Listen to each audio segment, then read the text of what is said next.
राष्ट्रिय वाणिज्य बैंक नमुना प्रश्नपत्र भाग 2 मा यहाँहरूलाई हार्दिक स्वागत छ। साथीहरू, आजको भिडियोमा पनि राष्ट्रिय वाणिज्य बैंकको प्रिटेस्ट एक्जाममा सोध्न सकिने नमुना प्रश्नपत्र भाग 2 लिएर आएको छु। योभन्दा पहिला पनि मैले नमुना प्रश्नपत्र भाग 1 राखिसकेको छु। त्यो भिडियो तपाईले हेर्नु भएको छैन भने कृपया त्यो पनि हेर्नु होला, किनकि मैले प्रत्येक सेटहरुमा चाहिँ प्रिटेस्ट एक्जाममा सोध्न सकिने महत्त्वपूर्ण प्रश्नहरू राख्दै आइरहेको छु। ओके फ्रेन्ड्स, आजको भिडियोमा पनि रहेका विभिन्न प्रश्नहरू के छन् त तिनीहरू अध्ययन गर्नेछौँ। त्योभन्दा पहिला साथीहरू, तपाईले यो च्यानल सब्स्क्राइब गर्नु भएको छैन भने कृपया च्यानल सब्स्क्राइब गर्नुहोला र साथैमा रहेको बेल आइकनको अलमा पनि क्लिक गर्नुहोला। ओके साथीहरू, आजको भिडियोमा रहेका प्रश्नहरूतर्फ लाग्नेछौँ। मैले सबभन्दा पहिला राखेको छु नेस्टो खाताको अर्थ के हो। अप्सनहरू दिएका छन्। एउटा बैंकले अर्को बैंकमा खोलेको खाता, एलसी खाता, व्यापारीले बैंकमा खोलेको डलर खाता, माथिको कुनै पनि होइन। यसको आन्सर हुन्छ अप्सन 1, एउटा बैंकले अर्को बैंकमा खोलेको खाता। त्यस्तै अर्को 2 नम्बरमा रहेको छ तल दिएका मध्ये कुन कारणले क्रेडिट रेटिङमा नकारात्मक प्रभाव पार्न सक्दछ। अप्सनहरू दिएका छन्।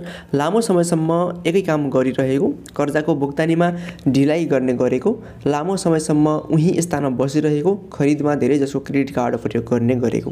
दिएका अप्सनहरूमध्ये अप्सन ख मा कर्जाको भुक्तानीमा ढिलाइ गर्ने गरेको यसको आन्सर हुन्छ। त्यस्तै अर्कोमा रहेको छ बैंक तथा वित्तीय संस्था सम्बन्धी ऐन अनुसार कुनै वाणिज्य बैंकको प्रमुख कार्यकारी अधिकृतको लागि न्यूनतम योग्यता कति हो। अप्सनहरू दिएका छन्। स्नातक र 10 वर्षको अनुभव, स्नातकोत्तर र 5 वर्षको अनुभव, विद्यावारिधि र 2 वर्षको अनुभव, विद्यावारिधि मात्र भनेको छ। यसको आन्सर हुन्छ हाम्रो अप्सन क, स्नातक र 10 वर्षको अनुभव हुनुपर्छ। के को लागि त बैंक तथा वित्तीय संस्था सम्बन्धी ऐन अनुसार वाणिज्य बैंकको प्रमुख कार्यकारी अधिकृत हुनको लागि। त्यस्तै अर्कोमा रहेको छ तलका मध्ये नेपालको पहिलो विकास निगम कुन हो भन्छ। अप्सनहरूमा नारायणी विकास बैंक, सिद्धार्थ विकास बैंक, नेपाल औद्योगिक विकास निगम, माथिको कुनै पनि होइन। अप्सन ग यसको आन्सर हो। नेपाल औद्योगिक विकास निगम नेपालको पहिलो विकास बैंक हो। त्यस्तै अगाडि 5औं नम्बरमा रहेको छ सरकारी वित्त नीति अनुसार ... आर्थिक क्षमता प्राप्त गर्न सकिन्छ। अप्सनहरू दिएका छन्। क नम्बरमा सम्पूर्ण सरकारी खर्च ऋणबाट पूरा गरेर, अप्सन ख मा सम्पूर्ण सरकारी खर्च करबाट पूरा गरेर, ग नम्बरमा सरकारी पुँजीगत खर्च ऋणबाट तथा चालु खर्च करबाट पूरा गरेर, सरकारी पुँजीगत खर्च करबाट तथा चालु खर्च ऋणबाट पूरा गरेर। यस प्रकार यसको आन्सर हुन्छ अप्सन ग नम्बरमा सरकारी पुँजीगत खर्च ऋणबाट तथा चालु खर्चबाट पूरा गरेर आर्थिक क्षमता प्राप्त गर्न सकिन्छ भनेको छ। त्यस्तै अगाडि रहेको छ 6 नम्बरमा तलको मध्ये कुन चाहिँ विनिमय अधिकार पत्र होइन भनेको छ। अप्सनहरू दिएका छन्। शेयर प्रमाणपत्र, प्रतीत पत्र, विनिमय पत्र, चेक भनिन्छ चेक। अब यहाँ प्रतीत पत्र भनेको प्रतिज्ञा पत्र हो, विनिमय पत्र बिल अफ एक्सचेन्ज भयो, चेक भइहाल्यो। यी 3टा विनिमय अधिकार पत्र हुन्। अप्सन क मा शेयर प्रमाणपत्र हाम्रो विनिमय अधिकार पत्र होइन। त्यस्तै अगाडि रहेको छ गिल्ट एज्ड सेक्युरिटी भन्नाले के बुझिन्छ। अप्सनहरूमा रहेका छन् निजी क्षेत्रले जारी गरेको धितोपत्र, बहुराष्ट्रिय निगमले जारी गरेको धितोपत्र, संयुक्त लगानी कम्पनीले जारी गरेको धितोपत्र, अप्सन घ मा सरकारले जारी गरेको धितोपत्र। यसको आन्सर हुन्छ अप्सन घ, सरकारले जारी गरेको धितोपत्र। त्यस्तै अगाडि रहेको छ लघु कर्जा परिचालन सम्बन्धमा समूहलाई आवश्यक पर्ने सेवा तथा परामर्श प्रदान गर्ने यो कार्य कुन वर्गको वित्तीय संस्थाको हो भनेको छ। अप्सनहरू छन् क, ख, ग, घ। यसको आन्सर हुन्छ घ वर्गको। यो भनेको चाहिँ घ वर्गको कार्य हो। त्यस्तै अर्को छ BAFIA 2073 अर्थात् बैंक एन्ड फाइनेन्सियल एक्ट 2073 मा कतिवटा धारा रहेका छन् भनेको छ। यसको अप्सनहरूमा 124, 134, 144, 154। आन्सर हुन्छ हाम्रो 134 वटा धारा रहेका छन्। अर्को रहेको छ गभर्नरले को समक्ष शपथ लिनुपर्छ। यहाँ टाइपिङ मिस्टेक भएको छ साथीहरू। गभर्नरले को समक्ष शपथ लिनुपर्छ। अप्सनहरूमा सञ्चालक समिति, प्रधानमन्त्री, राष्ट्रपति र प्रधान न्यायाधीश। गभर्नरले प्रधान न्यायाधीश समक्ष शपथ लिनुपर्ने हुन्छ।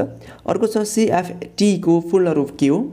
अप्सनहरूमा दिएका छन्, तपाईँ यहाँ हेर्न सक्नुहुनेछ। यसको आन्सर हुन्छ CFT भनेको कम्ब्याटिङ द फाइनेन्सियल अफ टेरोरिज्म।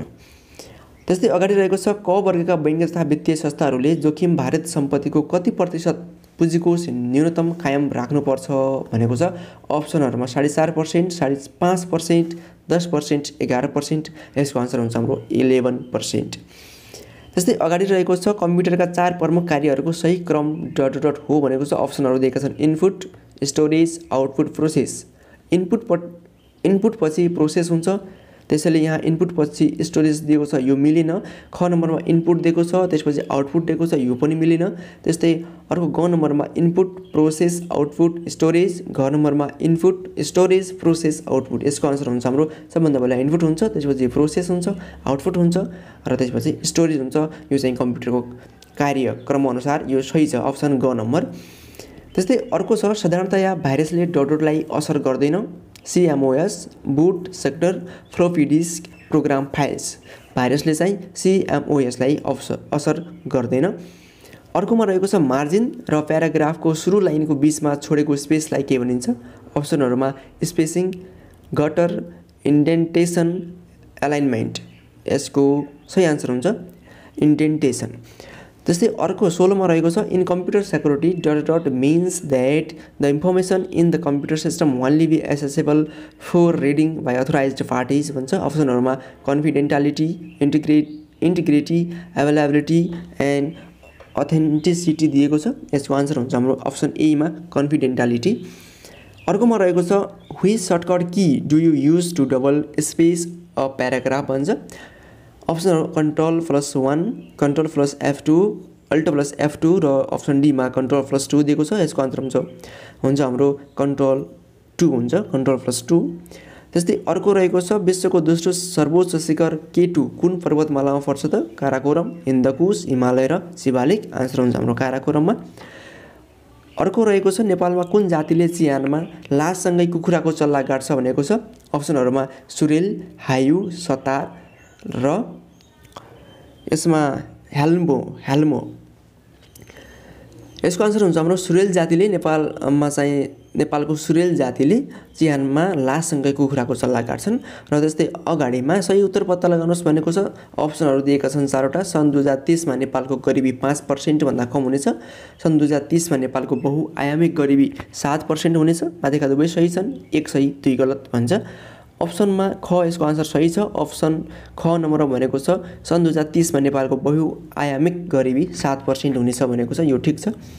त्यस्तै अगाडि रहेको छ तलका मध्ये डटरले दोस्रो विश्वयुद्धमा सबभन्दा धेरै मानवीय क्षति बेहोर्नु परेको थियो? जर्मनी, संयुक्त अधिराज्य, जापान र सोभियत सङ्घ। यसको आन्सर हुन्छ हाम्रो सोभियत सङ्घले चाहिँ धेरै मानवीय क्षति बेहोरेको थियो।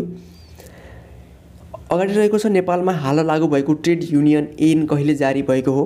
अप्सनहरू दिएका छन्। यसको आन्सर हुन्छ विक्रम सम्वत 2049 सालमा ट्रेड युनियन ऐन जारी भएको हो। अर्कोमा रहेको छ WTO को संस्थापक सदस्य राष्ट्र कति रहेका छन् त? 124 वटा संस्थापक राष्ट्रहरू हुन्।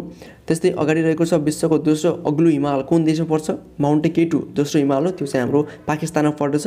पहाडी प्रदेशको सबभन्दा सानो जिल्ला भक्तपुर हो भने सबभन्दा ठुलो जिल्ला कुन हो त? सिन्धुली हो।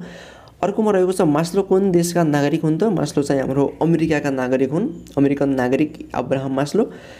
28 नम्बरमा रहेको छ ओथ प्रेरणाले तलका मध्ये कुन काम गर्दछ? अप्सनहरूमा दिएका छन् काम गर्ने इच्छामा वृद्धि गर्छ, सहयोगको वातावरण तयार गर्दछ, उच्च उत्पादकत्व। अप्सन घमा माथिका सबै। ओथ प्रेरणाले माथिका सबै कार्य गर्ने गर्दछ, त्यसैले अप्सन घ यसको राइट आन्सर हुन्छ। अर्कोमा रहेको छ अन द जब ट्रेनिङमा तलका मध्ये कुन पर्दैन भनेको छ? अन द जब ट्रेनिङ भनेको जब सँगसँगै चाहिँ ट्रेनिङ दिइने कार्य हो। यसमा चाहिँ इन्टर्नसिप तालिम पर्छ, सेमिनार पनि पर्दछ, जब रोटेसन पर्दैन है। जब रोटेसन चाहिँ हाम्रो अन द जब ट्रेनिङमा पर्दैन। तलका मध्ये कुन चाहिँ SIM को प्रतिफल हो भनेको छ? श्रम बजार, मानव संसाधन मौजदात, उत्पादकत्व। माथिका सबै। SIM को प्रतिफल आउटपुट भनेको उत्पादकत्व हो।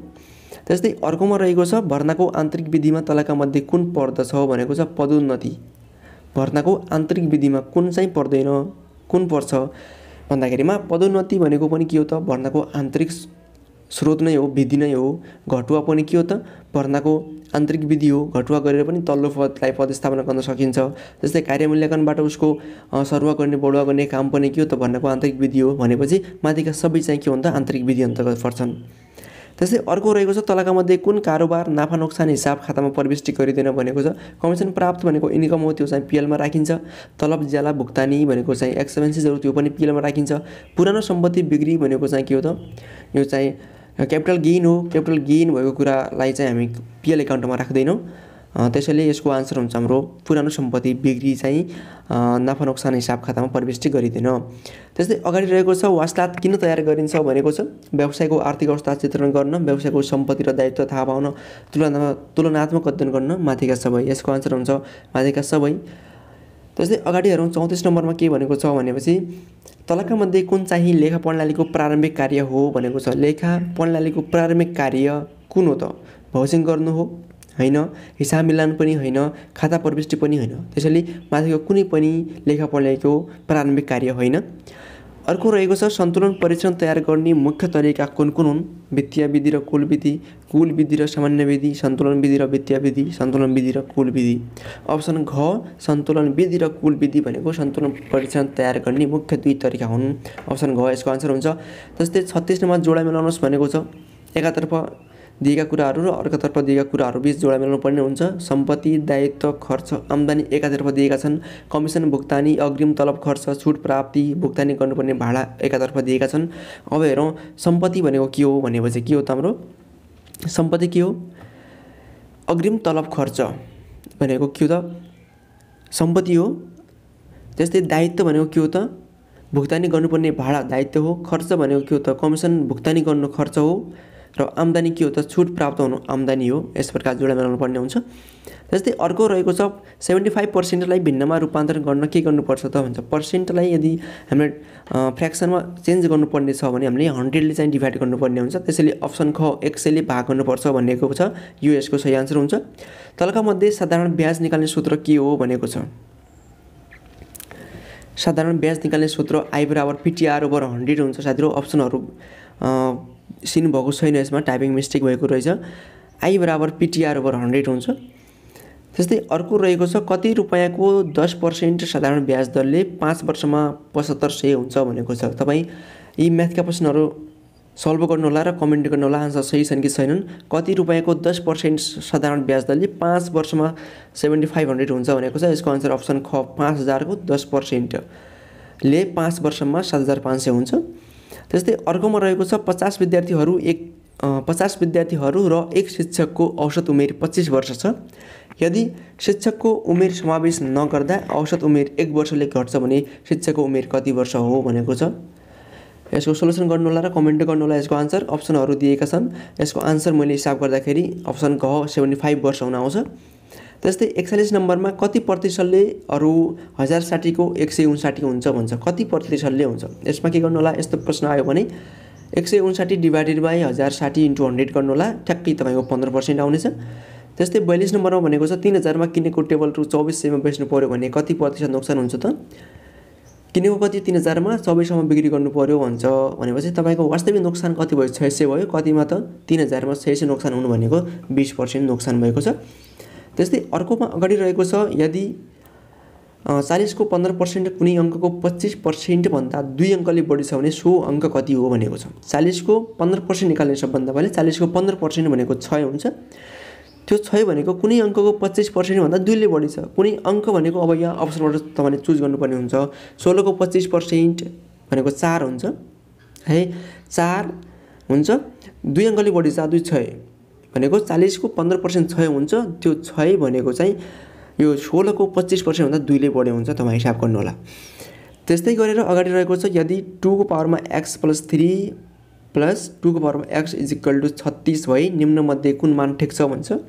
यो x को ठाउँमा 3 राखेर क्याल्कुलेसन गर्नु होला। 3 आन्सर हुन्छ। यस प्रकार साथीहरु आजको सेटमा पनि केही महत्त्वपूर्ण समलिष्ट प्रश्नहरु राखेको छु र आगामी दिनमा पनि यस्तै प्रश्नहरु म ल्याउने छु। त्यसको लागि तपाईले यो च्यानल सब्स्क्राइब गर्नु होला। साथै अन्य साथीहरुलाई पनि शेयर गर्न नभुल्नु होला।